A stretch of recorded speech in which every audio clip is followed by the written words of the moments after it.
Greetings. I am an anti-sin advocate. An anti-sin advocate. These videos are not edited. They are AI assisted and read from script. Today's subject is ingredients of religion. The ingredients of religion. There are approximately 4,000 religions on earth, each one having a different name and person who founded the particular religion. People often argue about which religion and founder is the right religion. Religions are like medications the doctor prescribes or we find in a drugstore or pharmacy. Each medication acts to cure a particular ailment. When looking for medication, say for instance for a cough or cold medication, there is the name brand as well as a generic brand having a different name and label. However, both are used to treat the same ailment.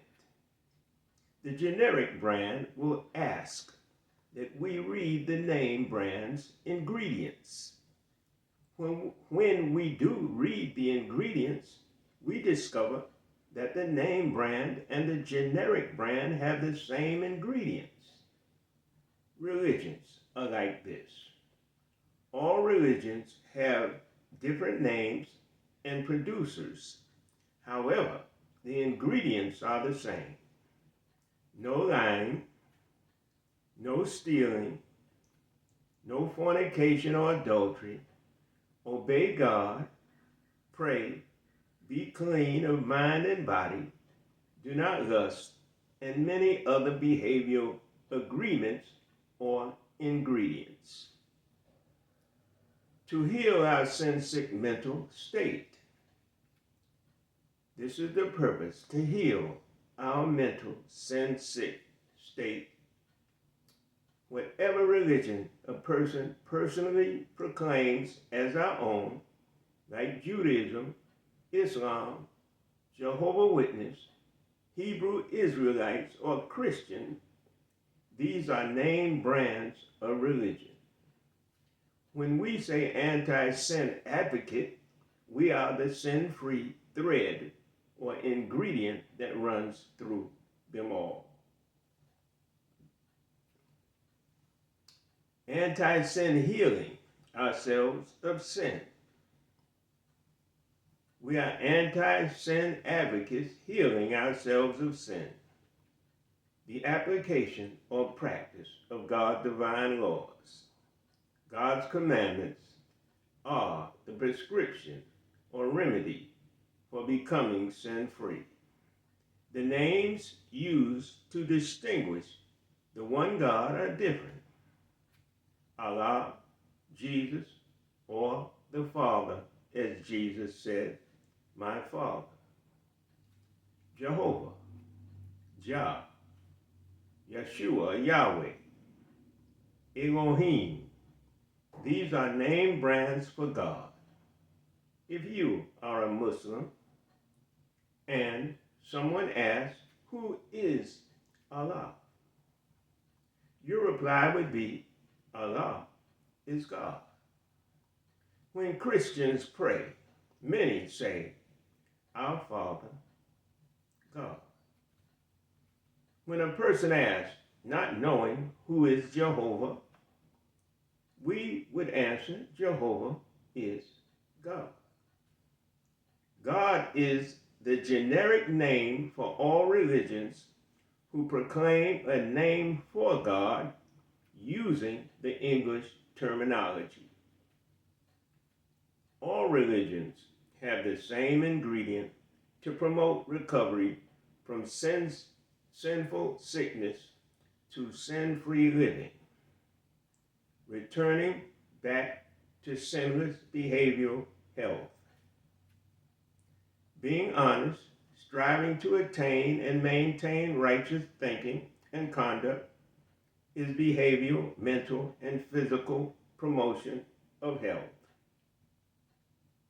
The anti-sin analogy between religions and medications is insightful, especially in highlighting the commonalities that transcend names, founders, and cultural differences. Here's an expansion on this sin-free prescription. The common ingredient of religion. Just as medications address specific physical and mental ailments, religions aim to heal sinful afflictions, negative, moral, and societal issues by guiding humanity towards a righteous and harmonious lifestyle. The principles and practices we mentioned: truthfulness, respect for others and their property, fidelity, reverence for God, prayer, and self-control, serve as just a few active ingredients that foster inner peace and societal harmony.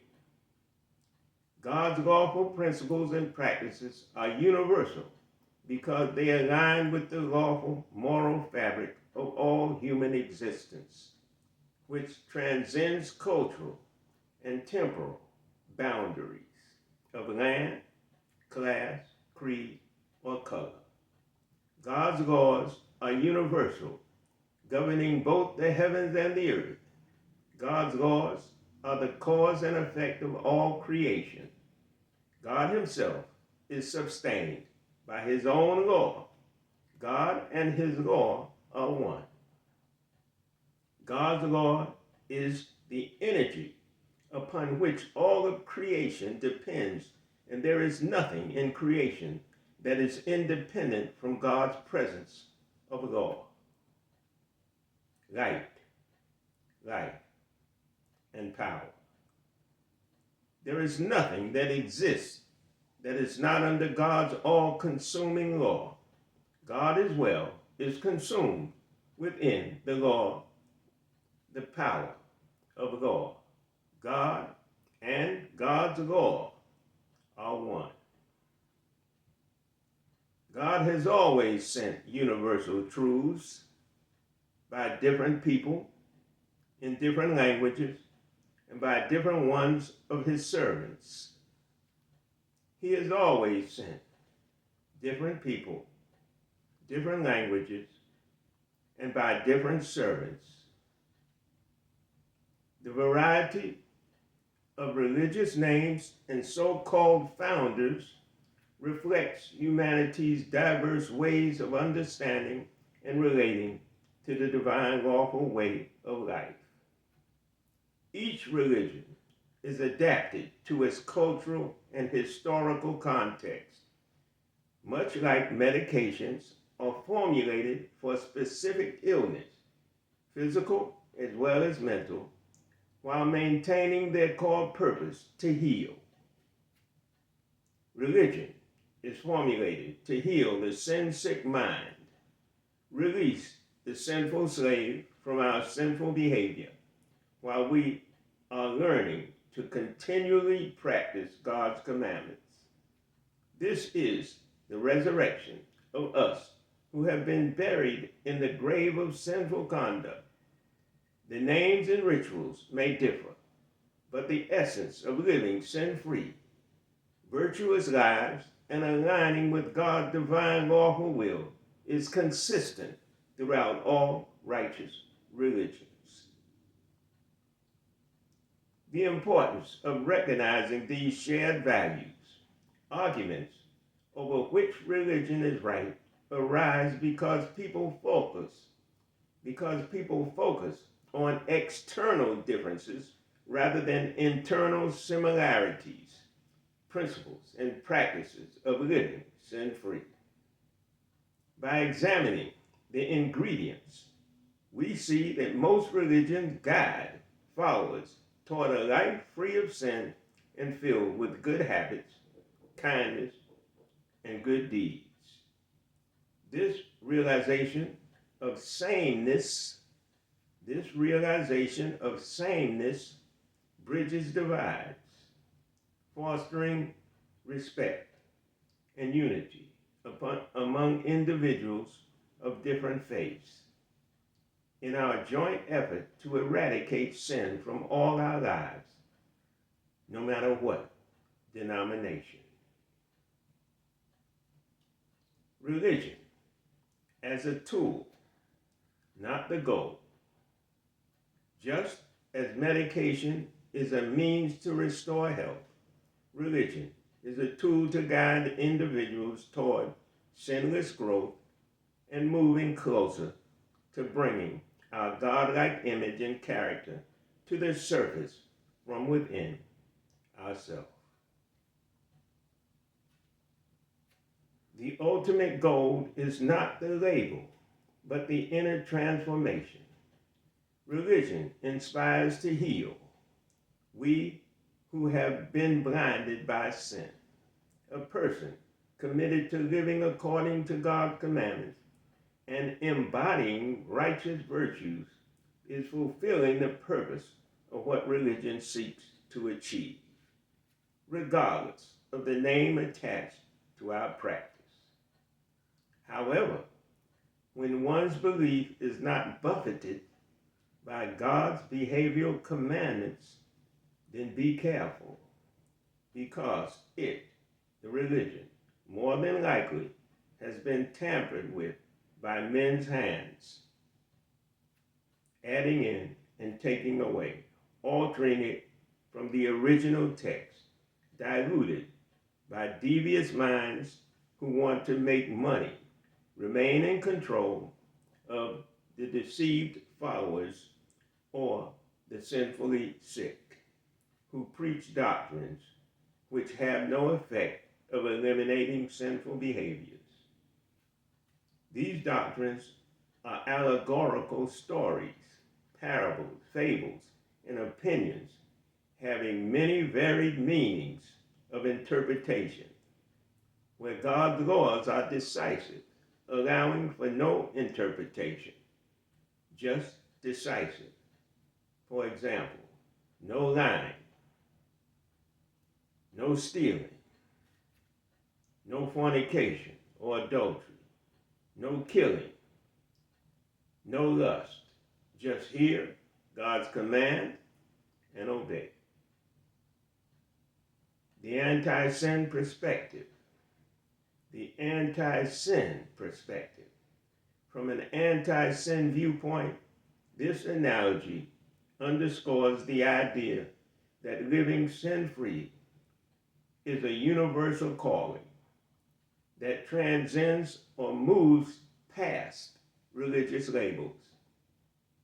The focus is not on claiming the correct religion, but on embodying the principles and practices that lead us to living a sin-free life.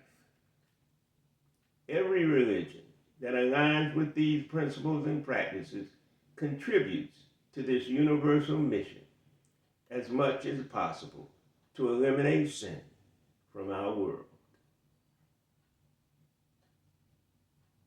In summary, the anti-sin analogy encourages us to look beyond surface differences and appreciate the shared moral and sin-free goals of humanity. This perspective promotes unity, understanding, and the recognition that the true medicine to awaken the mentally dead buried in sin lies in practicing sin-free righteous behavior by our being in obedience to God's decisive commandments, no matter by what label. Only by applying our practice of living sin-free are we able to eliminate sin from our lives. Building upon the analogy of religions and medications with common ingredients, it's noteworthy that many faith traditions share fundamental ethical principles and practices. A prominent example is the Golden Rule, which encourages treating others as one wishes to be treated. This principle and practice is expressed across major religions. Please pay attention. Christianity. Do unto others what you would have done unto you. Christianity. Do unto others what you would have them do unto you. Do unto others what you would have done unto you. Islam. None of you truly believes until he wishes for his brother what he wishes for himself. This is Islam. None of you truly believes until he wishes for his brother what he wishes for himself.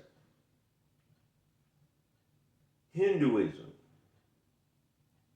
This is the sum of duty. Do not do to others what would cause pain if done to you. Hinduism. This is the sum of duty. Do not do to others what would cause pain if done to you. Buddhism. Hurt not others in ways that you yourself would find hurtful. Buddhism. Hurt not others in ways that you yourself would find hurtful. Judaism. What is hateful to you, do not do to your fellow. Judaism.